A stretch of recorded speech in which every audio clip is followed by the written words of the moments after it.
Hey, what's up everyone?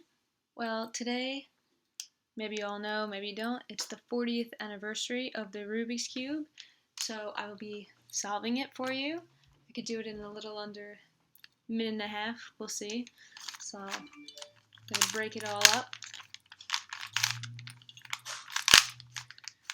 We'll see how it goes. Pretty broken up, right? Alright.